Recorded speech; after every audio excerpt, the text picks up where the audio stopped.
प्यारे दोस्तों नमस्ते। आज मैं आपको जितिया व्रत की कथा सुनाने जा रही हूँ। पुराने समय में यमुना नदी के पास कंचनपुर नामक एक नगरी थी। उस नदी के उत्तर दिशा में एक रेगिस्तान था जिसे लोग बालू घाट कहते थे। वहाँ पाकड़ का एक विशाल पेड़ था जिसके तने के खोखले स्थान में एक सियारन रहती थी। पेड़ की डालियों पर एक चील रहती थी। दोनों में बहुत मित्रता थी। एक बार उन्होंने कुछ स्त्रियों को पेड़ के नीचे जितिया व्रत करते देखा। तब उन दोनों ने भी ये व्रत करने का सोचा। उन्होंने भगवान जुतवाहन की पूजा करने के लिए निर्जला व्रत रखा। उसी दिन कंचनपुर का एक बड़ा व्यापारी चल बसा। व्यापारी के शव का दाह संस्कार करने उसके परिजन रेगिस्तान में उसी पेड़ के नीचे आए जहाँ सियारन और चील रहती थी। वो दाह संस्कार करके चले गए। दिन बीत गया पर शाम होते ही मौसम खराब हो गया। बिजली कड़कने लगी, बादल गरजकर बरसने लगे। बरसात के कारण चिता की आग बुझ गई और लाश अधजली ही रह गई। उधर शाम होते ही सियारन को भूख लगने लगी। भूख सहन न कर पाने के कारण उसने अधजली लाश को खा लिया। उसका व्रत टूट गया। इधर चील ने अपने पर संयम रखा और व्रत को पूरा किया। उसने अगले दिन नियम से व्रत का पारण किया। व्रत के प्रभाव से दोनों ने मनुष्य योनि में जन्म लिया। दोनों सहेलियां एक ब्राह्मण के घर में दो पुत्रियों के रूप में पैदा हुई। चील बड़ी बहन बनी, उसका नाम लीलावती रखा गया।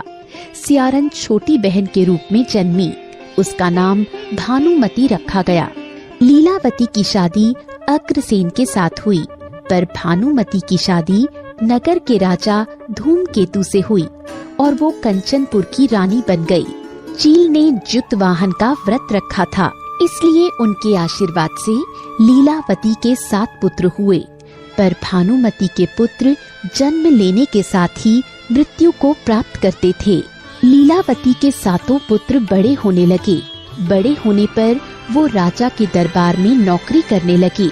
भानुमती इन 7 पुत्रों को देखकर ईर्ष्या से जलने लगी। उसने राजा के कान भरकर सभी पुत्रों को मरवा दिया और उनके सिर को 7 नई थालियों में रखकर लाल कपड़े से ढककर लीलावती के पास भिजवा दिया। पर लीलावती के व्रत के प्रताप से भगवान जुतवाहन प्रकट हुए और फिर मिट्टी से 7 भाइयों का सिर बनाया और फिर सभी सिरों को मृत धड़ों से जोड़ दिया। फिर उसमें अमृत डालकर जीवित कर दिया। वो सभी भाई उठकर अपनी माता के पास चले गए। जो कटे हुए सिर रानी ने भेजे थे वो सभी फलों में बदल गए। इधर रानी बड़ी बेचैनी से लीलावती के घर से पुत्रों की मृत्यु का समाचार सुनने का इंतजार कर रही थी।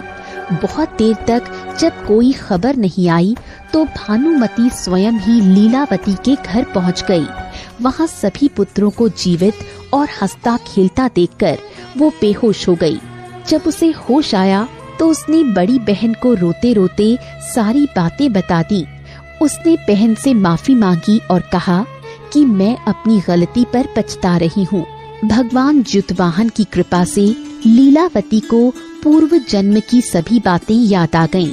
वो भानुमती को लेकर उसी पाकड़ के पेड़ के पास गई और उसे पूर्व जन्म की सारी बातें बता दी।